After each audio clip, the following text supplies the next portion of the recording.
turabasuhuje inshuti mukuri ibiganiro bya televiziyo y'u Rwanda indangakiganiro yabibabwiye.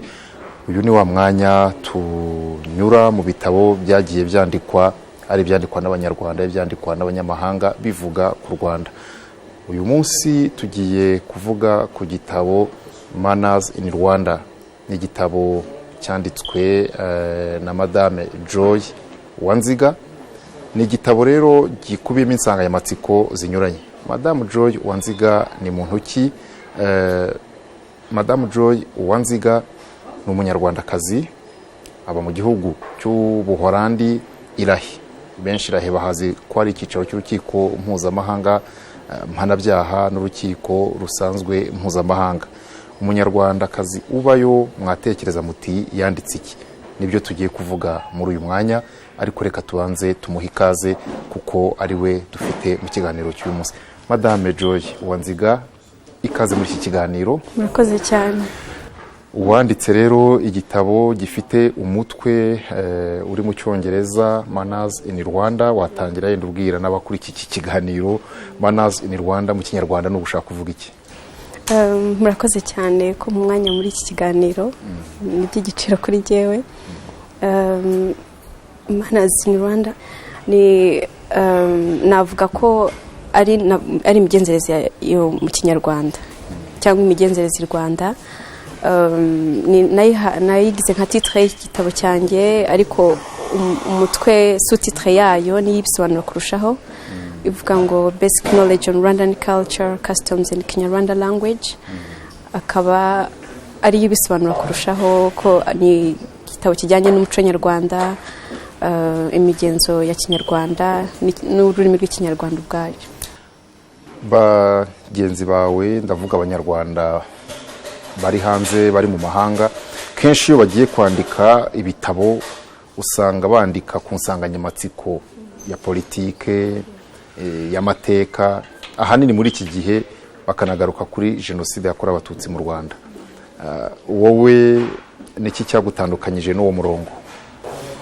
Urebye abo bagenzi banjye bandika izo sije zindi bandika nazo ni ingenzi mu buryo turi kugeza ubu. Muri njyewe nkunda umuco, uretse umuco nyarwanda ko ndi umunyarwandakazi, ariko nkunda n'umuco w'ibindi bihugu muri rusange. Rero akenshi no mu buzima busanzwe umuntu akora ibyo akunze iyo bishoboye. Hari wenda wabikunda ariko ntabone ubushobozi. Nagize amahirwe yo kwikunda, nza no kubona n'inkunga y'ubushobozi kugira ngo mbe nabikora. Rero mu by'umuco nabyanditse ko mbikunze cyane, wenda ko hari n'ubumenyi mbifitemo, kuko hari ibindi wenda nabyo byiza kwandikaho, ariko nkaba nta bumenyi bwinshi mbifiteho, hari nk'abandi babishoboye. Kimwe nuko n'ibingibi nzi ko hari abantu benshi bafiteho ubumenyi muri ibi by'umuco. Ubumenyi ufiteho mu bijyanye n'umuco ni ubumenyi wize, ni ubumenyi bw'umuryango wakuriyemo? Ntekereza ko ntago ari byo nize mu by'ukuri, kuko nize science muri navuga muri secondaire no muri université igice kimwe, nyuma nza gukomeza muri navuga ko ari social sciences, za gukora masters yanjye nayikoze mu bijyanye na protocole na diplomasi. Ibyo bya protocole na diplomasi nabikoreye mu gihugu cy'Ububiligi. Ntavuga ko ari ibintu byari bindimo, kandi n'umuryango wanjye bantoje, kuko kuva nkiri muto cyane, ndabyuka mfite imyaka 5, sogokuru wanjye na nyogokuru ko twajyagayo kenshi kugira ngo twige ibintu bimeze nk'ibyo, binkuriramo numva mbikunze. Navuga rero ko mu by'ukuri atari uko nabyize, ahubwo ari umuryango wanjye wakomeje kubintoza. Hanyuma ngira n'amahirwe y'uko mbasha kuba nabibona. Hari ababyifuza bakanabitozwa ariko aho bari ntibabashe gukomeza kubona ayo mahirwe yo kubikomeza. Kwandika igitabo ni umushinga wari umaranye igihe kingana iki?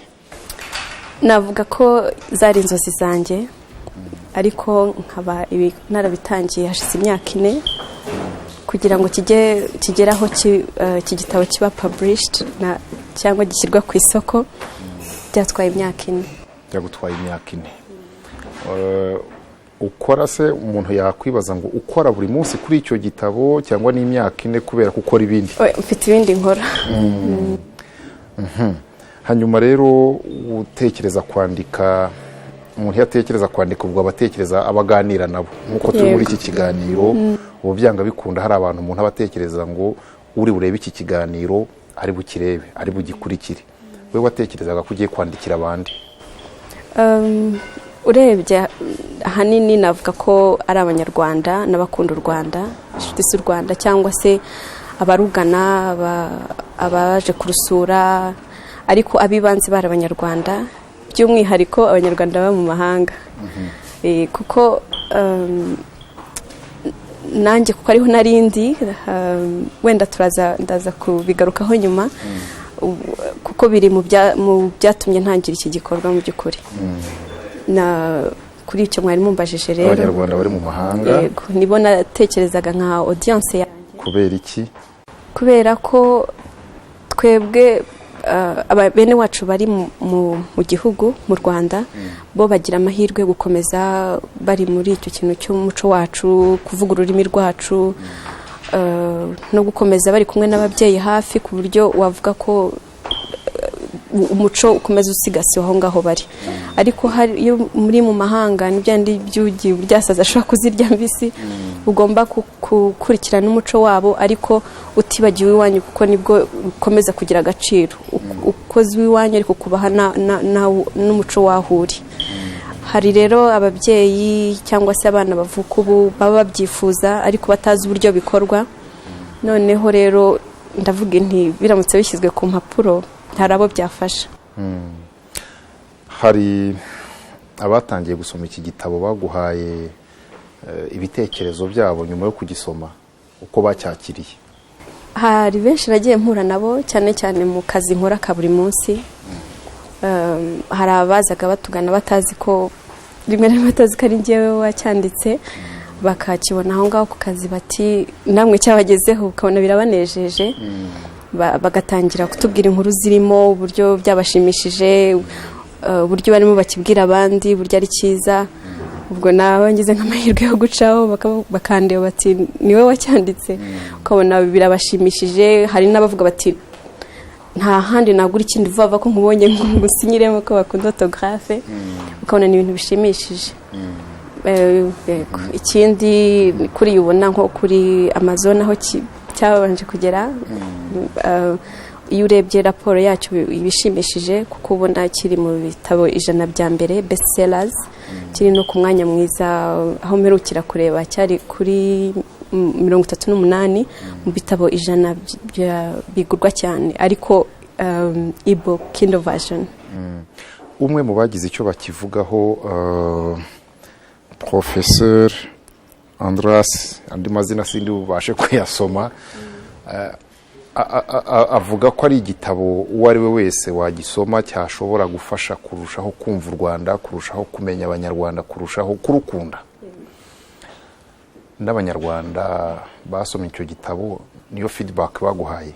Ahubwo urebye barushaho kumbwa bati urimo uradukumbuza kurushaho.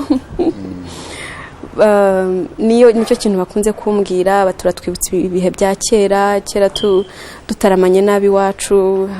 Hakabaho n'abavuga bati uratwibutsa ibihe twagiranye n'abacu wenda rimwe na rimwe batakiriho. Ariko akenshi ntuzi ubona iri positive. Nta kugeza ubu ngubu nk'ako ngako wumva gasa nk'akababaje, katuratwibutsa ibihe bya kera tutakibonye, ariko ari mu buryo nabwo butari bubi. Ubundi ukabona barishimira cyane ko bari fier yuko bagiye kugira icyo bereka inshuti zabo z'abanyamahanga. bati ntabwo twari twakabonye ikintu nk'iki ngiki duhamo kado abantu b'inshuti zacu dutangamo nk'impano ku buryo bavuga uti ni urwibutso rwerekana iby'iwacu kandi ruzahoraho.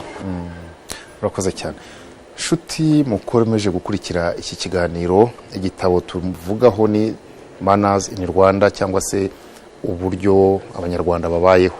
ni igitabo cyanditswe nk'uko twakomeje kubibabwira n'umutumirwa dufite muri iki kiganiro Joy Uwanziga. nk'uko twabivugaga dutangiye tubanza kumenya umwanditsi ni muntu ki, yandikiye bande kandi bo babyakiriye bate.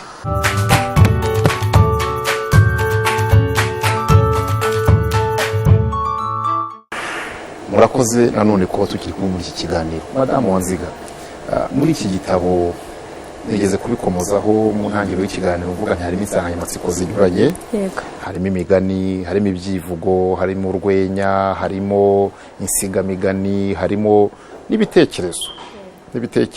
harimo ibyo hambere, harimo n'iby'ubu, kuko hari amapaje ugeraho ukabona urakora komanteri cyangwa se uratanga ibitekerezo nawe ku bijyanye urugero n'ubwuzuzanye bw'abagabo n'abagore. ntanze urugero nko ku rupapuro rwa 200 rw'179. urupapuro rw'179 unyemerere tujye kuri iyo paje 179. urahavuga amagambo agira ati akenshi iki kibazo cy'inganzwa gikunze kugaragara mu bagore b'intavugirwamo bumva ko bifatiye abo bashakanye. kuba inganzwa iyo bikomeje nta kabuza bisenya umuryango. ni na bumwe mu buryo abagore bakorera ihohotera abagabo babo, nubwo bihagararaho bagatinya kubivuga, ahubwo bagahitamo kwahukana cyangwa gushakira amahoro mu nzoga, cyangwa bamwe bagahitamo kwiyandarika. uragaragaza ko ubuganzwa ari ikibazo, ko umugabo waganjwe burya aba yarahohotewe. ibi bintu byemeranywaho n'abasomye igitabo muri feedback baguhaye? Yego. urebye abenshi bemera kugeza ubu ngubu tubibona mu buryo bumwe, uretse ko wenda hari nemera ibitekerezo by'abandi ko atari ngombwa ko bihura n'ibyanjye kugira ngo bibe ari byo. mvuze ngewe uburyo mbyumva, kuko sindabona commentaire kuri ibi ngibi specifically, navuga ko nemera ko uburyo bwahozeho ko umugabo ari umutware w'urugo kandi umudamu nawe cyangwa se umugore akaba umutegarugori, umutima w'urugo, nk'uko biba byaravuye biva hasi, umukobwa atozwa kuba ari nyampinga cyangwa se mpinga nzima. ya mazina yose yaduteguraga kuva mu buto bwacu kugira ngo bagutegure kuzaba umugore ukwiriye urugo, ubereye urugo. urubatse? Ndubatse. umugabo wawe nawe ubwawe? Yego. nibwira ko byandika ari uko mwabiganiriyeho. ntabwo yavuze ati ibyo bintu wibyandika utaduteza b'isi wa mugani w'abakonvoyeri b'i Kigali?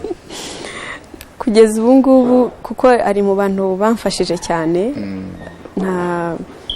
hari sijimwe yezise aravuga ati ibi bintu se buriya ntibibaza koza byinshi. ni kuri paje ya 57. Yego. ariko kugeza ibi birimo byose tubyumva kimwe. ivugaho iki kuri iyo paje? abakurikiye iki kiganiro ni please paje. navuga ko ubundi iki gitabo kiri mu gice cy'ikinyarwanda n'icyongereza. aho ngaho ni kuri partie y'icyongereza. ni ibijyanye n'uburere buhabwa abakobwa n'imyororokere. Yego. bijyanye n'imyororokere tudashira isoni. ni iyo ngiyo yavuze ati waba ariko ndavuga nti niba ndumva ikwiye kubamo nkurikije icyerekezo ushaka igitabo cyanjye cyafata byaba birimo. hanyuma kuri ibi mwari muvuze, ntekereza ko ariko bimeze niko tubayeho iwacu. nemera ko agomba kujuwa role nk'umutware wanjye, nanjye nkajuwa yanjye nk'umufasha we cyangwa se umutegarugori, cyane ko ari nabyo biba bimbereye nawe. uyu munsi ko wowe ubi Burayi kandi abo wandikiye akaba ari abo banyarwanda bari Burayi, ariko unandikira nabo n'inshuti mugenda muhura nazo z'abanyamahanga, iyo basoma iki gitabo tuvuge nka ziriya nsanganyamatsiko nyine ugenda ugarukaho by'ubwuzuzanye n'uburinganire, izo konsepte barazumva kimwe namwe kubera imico iba itandukanye no kuba mutima w'urubyiruko.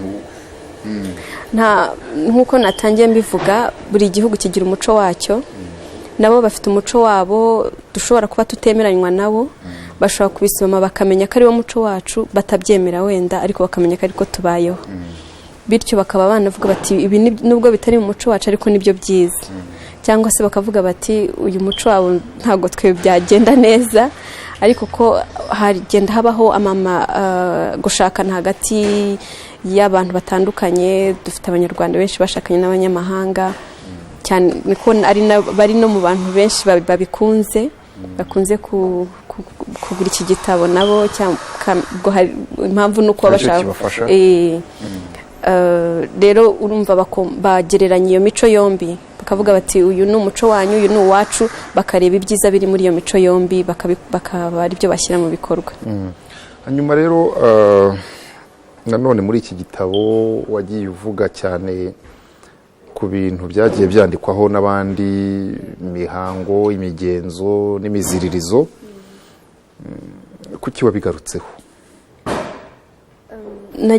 mu gihe bavuga ngo kiliziya yakwiye kiliziya kugira ngo nuzuze ikibazo? Urebye turi mu bantu bake bagifite amahirwe yo kuba tugerageza gusigasira umuco wacu. Amahirwe tutagize nuko abanditsi batabaye benshi, ariko ubu mbona abanyarwanda aho bari hose barahugutse, barahagaraye, buri muntu arakora uko ashoboye ngo ateze igihugu imbere aho ariho hose. Hari abashoboye ibi, hari abashoboye biriya, ari nayo mpamvu navuze nti wenda iki nanjye nicyo nashobora. Rero twazize kutaba basogokuru baranditse, ariko ibi bintu ni byiza cyane. Inyandiko z'abandi nagiye ngarukaho cyane cyane ni iza Alexis Kagame, Musenyeri Bigira Umwami, na bimwe mu bya nyakwigendera Sipiriyani. Nibyo bintu nabonye nakifashisha kenshi. Hari n'izindi b'abanyarwanda dimwe, hari n'abandi banyamahanga bagiye bandika, ariko numvaga mfite inyota yo gukoresha iby'abanyarwanda cyane. Rero kuri ibyo ngibyo by'imigenzo, imiziririzo, ibyo byose ndetse n'ubuvanganzo nyarwanda bari mu bafashije cyane kugira ngo mbimenye. Uretse ubumenyi rusange nari nifite nk'umuntu, nabo twaganiriye abakuru, nifashije n'inyandiko zabo. mugira ngo abantu babyakire bati babyemere cyangwa bamenye ko ariko abanyarwanda babagaho, kuko hari ibishobora kuba bitagikorwa ariko wagarutseho cyane mu bijyanye n'imikurire y'umwana w'umukobwa, uburere bw'abahungu, kurambagiza, harimo ibintu byinshi. Ni uburyo bwo kwemforoma abantu uko byagendaga cyangwa kugira ngo abantu basubire ku isoko. Harimo byinshi ahubwo nanjye ubwanjye ntemera ntakora ubu ngubu. Nabaha urugero nk'ibintu byo kuraguza, ntabwo ntekereza ko naraguza, wenda nkurikije n'imyemerere yanjye, nta n'uwo nagira n'inama yo kuraguza, ariko biri mu muco wacu waturanze, ndetse nanavuga ko bigikorwa, ariko ubwo iyo ni imyemerere y'umuntu runaka. Uwo hari ukundi kuri uzi wamubwira uti ibyiza nuko wagenza utya, ariko biri mu muco wacu, byakozwe n'abakurambere bacu. Urwo ni urugero nari nkuhaye rw'ibyakorwaga, wenda bitagikorwa cyane ariko biri mu muco wacu, kandi wenda nshobora kuba ntemera, wenda hari n'abandi batabyemera. Kuri ibyo mwari muvuze nk'imikurire y'uburyo nyine bateguraga umwana w'umukobwa, cyangwa se ibiganiro byahabwaga umwana kugira ngo azabemo umuntu ukwiriye igihugu, umugabo uhamye, umudamu ufitiye akamaro urugo rwe, ababyeyi benshi baracyagerageza. Ariyo mahirwe navugaga tugifite, ku buryo usanga n'abanyarwanda baba mu mahanga bagerageza gukomakoma bati yego turahangaha, ariko dore bigenda bitya, nta munyarwanda ukora ibi ngibi. Ukabona usanga atari ukwishyira hejuru ngo abanyarwanda turi ibitangaza, ariko ubona abanyarwanda aho bari biyubaha kurusha, sinavuga kurusha. Hari uwo ngo babwiye nabonye uvuga no ku rwenya, reka nanjye nduguhe. Hari uwo ngo babwiye bati hari umunyarwanda bafatiye hariya yibye, ariko ngo bari mu mahanga. undi ngo aravuga atoya tubona ntabwo ari umunyarwanda. Ako kari akanyuzemo. Uvuga rero no kurwenya ukanarutanga rwinshi mu mapaje atari bakeya muri iki gitabo IN RWANDA, ibikorerwa mu Rwanda, ibibera mu Rwanda, uko abanyarwanda babayeho. Reka bari ko tuvuga ko ari ko igitabo cyawe cyitwa. Aba bantu wandikira, aba banyarwanda baba hanze, aba banyamahanga ushaka kubwira u Rwanda, urashaka se ko bafata le peuple rwandais, abanyarwanda nk'abantu banakunda gutebya kuko wabitinzeho cyane?